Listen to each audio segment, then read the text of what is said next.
You are listening to I Am Refocused Radio with your host, Shamaya Reed. This show is designed to inspire you to live your purpose and regain your focus. And now, here's your host, Shamaya Reed.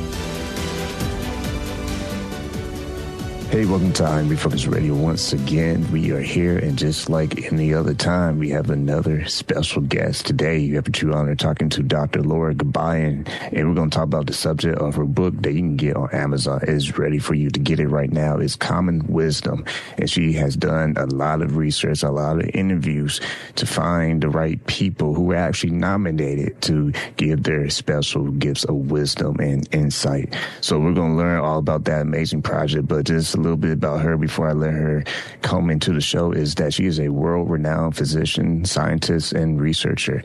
She has attended UCLA for all her schooling, and she has a lot of amazing things on her resume that'll probably take me 40 minutes to go through. So first and foremost, I want to say, Dr. Laura Gabayan, thank you for your time. I know you're swamped and busy, but you made it clear for our audience that this is an important appointment. So thank you for your time today. How are you doing?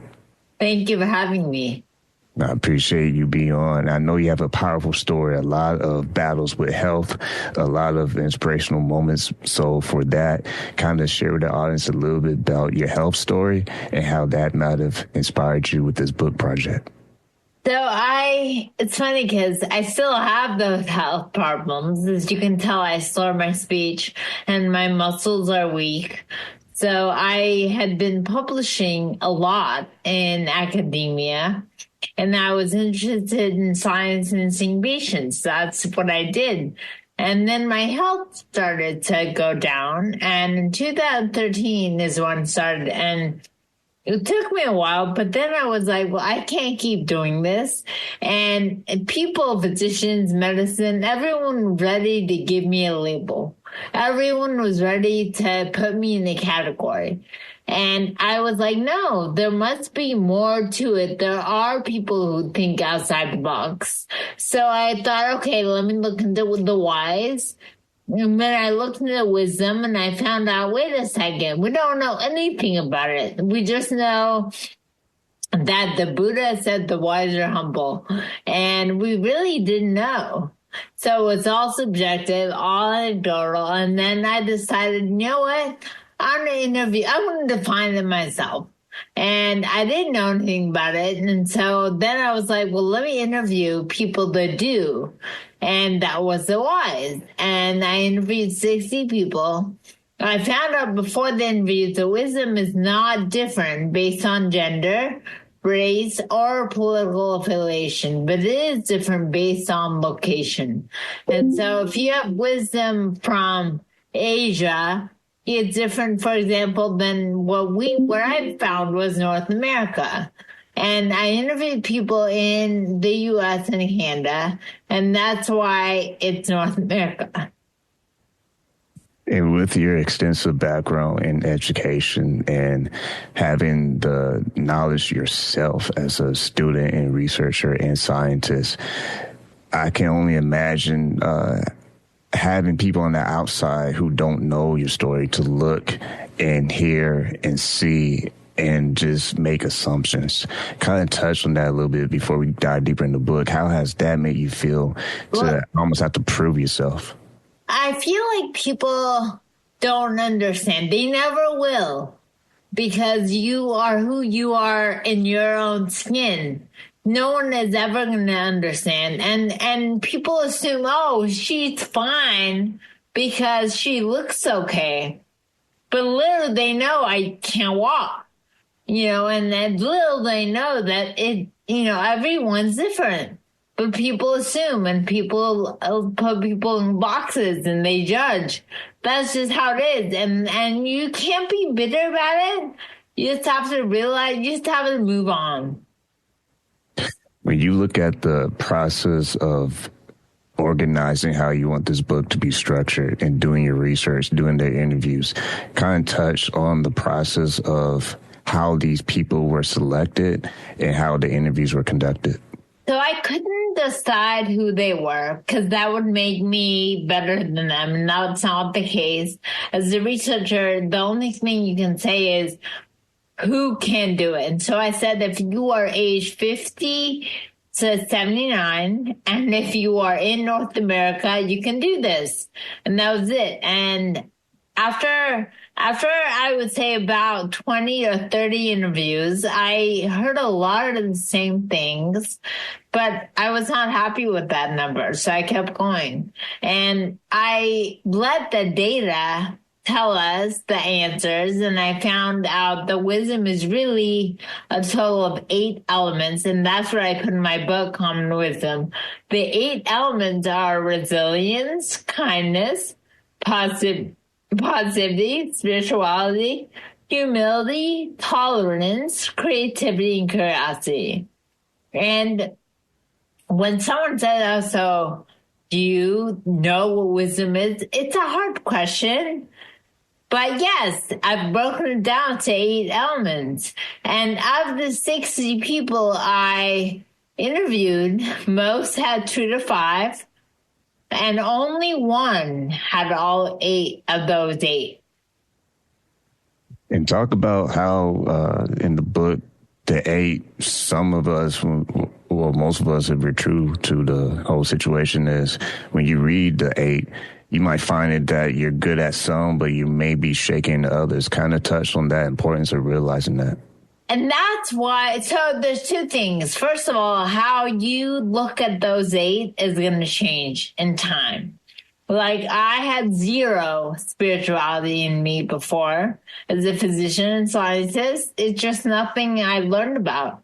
And now I'm definitely a lot more spiritual. And so kindness, which is the second element, I feel like that's something I never grew up learning that was important. I viewed it as weakness because I'm Middle Eastern, and the Middle East is kind of viewed as weakness, like you're a pushover.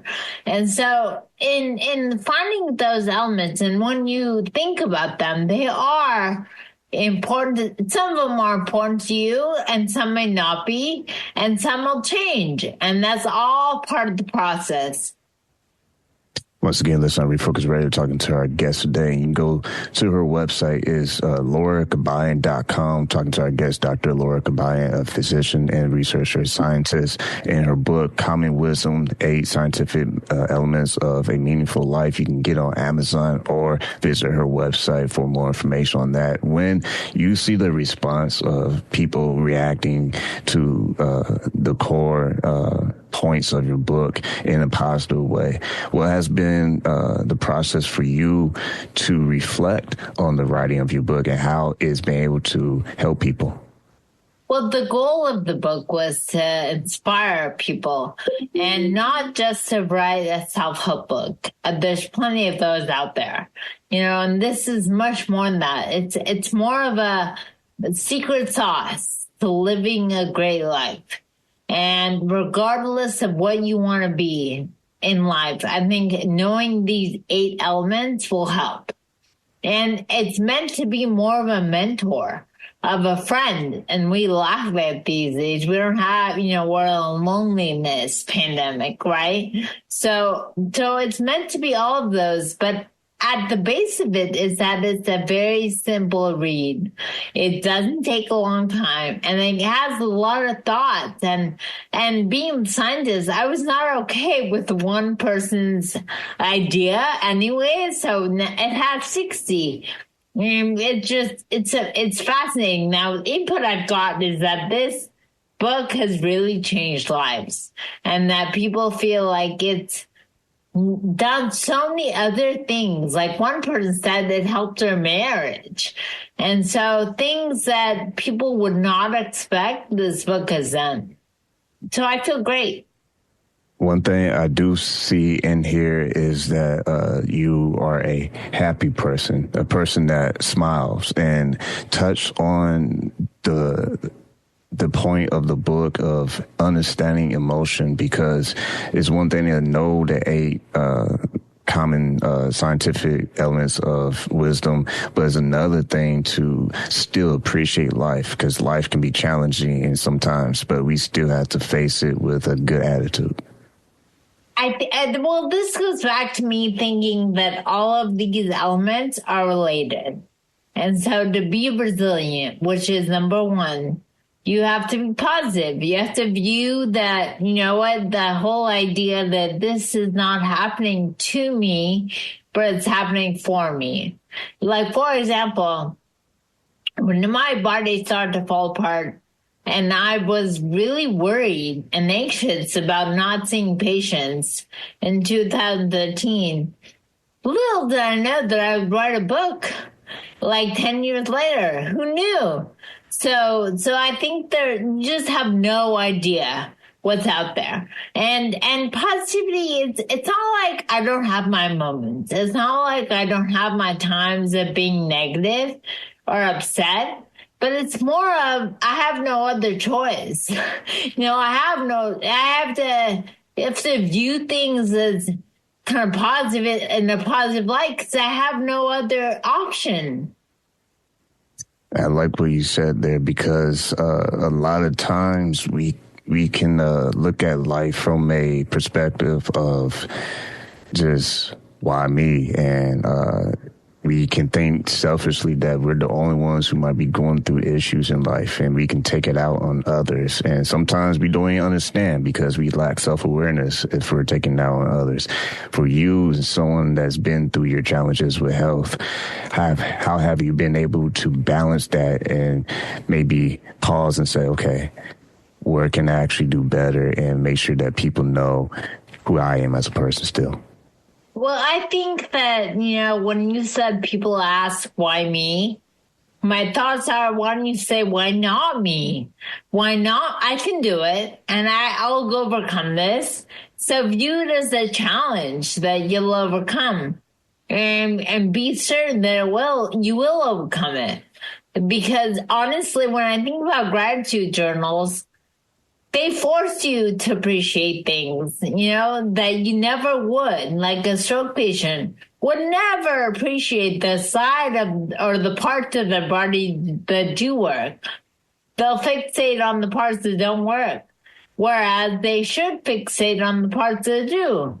And so, same with me. I can't walk, but I'm grateful that I can type. That I was able to write this book. So.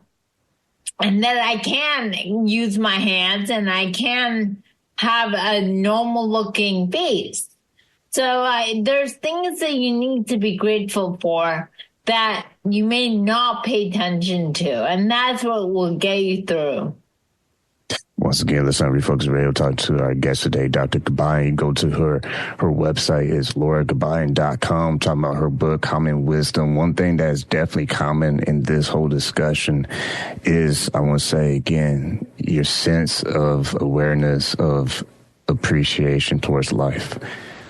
A lot of times we can literally just look at life and we want to wipe our hands and say, enough. I did my part. I'm going to settle. This is my choice. I'm going to just do what I want from now on. Why did you choose to keep pushing for it? Why did you choose to still write and publish this book and help all these people? Well, I think in life, we kind of bow down to victims, right? If you look like you're suffering, you're going to get more attention. If you have an urgency, you get a doctor's appointment faster. So victims kind of are important. But the reality is, I look at it as, we are warriors. We're not victims. And I'm not going to give up on life. I'm going to keep going. So no, I feel like thinking that this is going to solve me is me giving up on life. And I'm not going to give up on life. Everyone has a unique story. If someone's watching this or listening to this interview, this episode, generally speaking, if you talk from your pain points, what you personally experienced in your life, what was some of the things that kept you motivated, that kept you wanting to get up in the morning and say, you know what, I am a warrior. I will continue to fight? Relationships, these things that I didn't value before, because I was so busy, building my CV and being the physician, this, that. But when you are on your deathbed, what's going to matter? It's going to be who is in your life and who has touched your life more than ever. It's the people in your life. So waking up in the morning and seeing my kids, that's what's kept me going. Just having any relationship is what should keep you going. And there are people who, yes, we are encountering a loneliness pandemic. And I think the internet is one of the reasons. But I think we need to value even the one person we interact with and build more. I feel like relationships are the reason that's kept me going. You mentioned earlier in the interview, how a couple claimed and made a point that this book has helped their marriage, saved their marriage in particular. When you see that happen, when you see that kind of response, what else are you seeing as far as feedback from other different people as far as how it's helped them?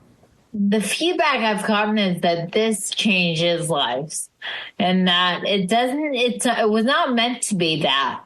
It was really initially just meant to be, me talking to people and exuding, kind of defining wisdom. But most people have said, wow, I had not thought about it that way. And it really changed my life. And it's a process. And I want everyone to realize it's a process. Like now, not thinking about kindness, I do now. I think about this and I appreciate it more. People always ask the great minds, what is your mantra? What's your North Star? What is it that guides you to make your decisions? When you interview these people and try to dig for that golden nugget, right, for wisdom, was some of the feedback that they gave you that thought maybe it was a common thread as far as the North Star and mantra? So, and I'll tell you what I think too, and what I put together based on my talks with them, that things happen for you and not to you, and things will work out. Regardless of what you think, they will work out. So be at peace. I like that. Yeah, because after the storm, peace is still available. When you see the opportunities you have as a researcher, a scientist, and to pay it forward with projects like this book, and to give people some inspiration who might feel like they're going through some hard points in their life. I call them pain points. What do you hope that after people read this book, they themselves in their special way can pay it forward to others to help them in their life journey? Well, I feel like you overcoming an obstacle is a show to others. They can do it too. And it's a show that people should not give up. They should keep going. And that every obstacle you encounter will help you be stronger for the next. It is the same thing as, what doesn't kill you makes you stronger. Or I read somewhere the deeper the fall, the harder the jump. And the idea is, the bigger the fall, and talk about a fall. I thought I had full control over my body. And so the bigger the fall, the higher the jump. And the jump is not physical. I think it's more of a realization. You have academic success.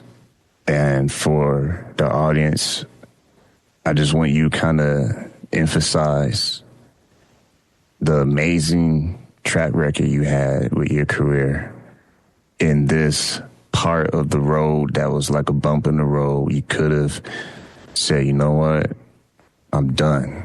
Like, I did what I had to do. I'm done. Talk about that, because I think that's important for the audience to know the depth of your portfolio, but also you being humble enough to say, you know what, life happens, but that's no reason to quit.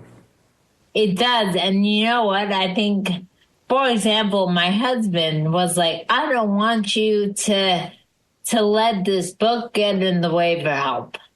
And I have chronic Lyme disease, and Lyme affects your sleep and affects your brain, and that's why I have stroke symptoms and everything. And so when I wrote the book, I was up at 1 a.m. every night. So between 1 and 3, I would write the book.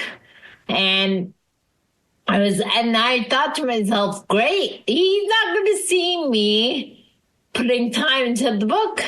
He's going to, during the day, I would focus on my health. And during the night, don't get me wrong, I went back to sleep at 3 or 4 in the morning. But at that time, that's when I wrote the book. And I feel like you'll make it work. If you want it to work, you'll make it work. And if you see it as, okay, and what I'm saying is also take time for yourself. Realize what you need and what you need. And I told my husband, I told my family, I'm like, I need something to get my mind off of the fact that I can't walk, that I can't talk normally, that me being the, Energizer bunny is no longer there. So I need something. And that's something to do what works for you. Once again, you can go get her book on the Amazon or go to visit her website, LauraGabayan.com. We're talking about her book, Common Wisdom, 8 Scientific Elements for a Meaningful Life. My last question as we wind this down is also part of the question process for these interviews and research in the book. You would ask them, man, I lost my thought. You know how that happens sometimes. Well, yeah. I did ask clergy. It's like, are you saying how do I find 60? Right? Yeah. Community leaders, clergy, random people. Everyone I knew, I was like, do you know someone wise? And 60 may not sound like a lot, but boy, was it hard to find those 60. It was really hard because they were random people and it was hard. I remember it. It was going to be for the younger generation, for the next generation.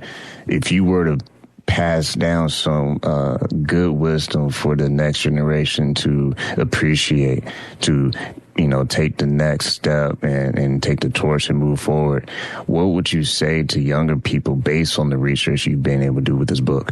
So I only spoke with age 50 to 79, people age 50 to 79. And I did ask them their advice for the younger generation. And based on that, based on everything I got, it was really, my advice would be don't let your emotions take over. Don't let you be dictated by your emotions. Your emotions are your emotions, but they can be put aside. And you can move forward. You can be sad. You can be everything, but let your emotions out, but move on. Once again, been listening to Refocus Radio, talking to our guest today, Dr. Laura Gabayan. Go to her website, LauraGabayan.com. Get her book available on Amazon. Just like that, we are flat out of time. But before we go, if someone wants to connect with you, if they're able to outside of your website, what's the best way someone can contact you? So it would be my website, but it's a hard website to remember. So if they remember the wisdomresearchproject.com was the original website that I used to get the 60, and that leads into LauraGabayan.com. But LauraGabayan.com has a tab of people that can get in touch with me there too. So that's I would either do the wisdomresearchproject.com or LauraGabayan.com. Well, like always, I want to say to you, like our guest, Dr. Laura Gabayan, thank you for your time. Of course, thank you.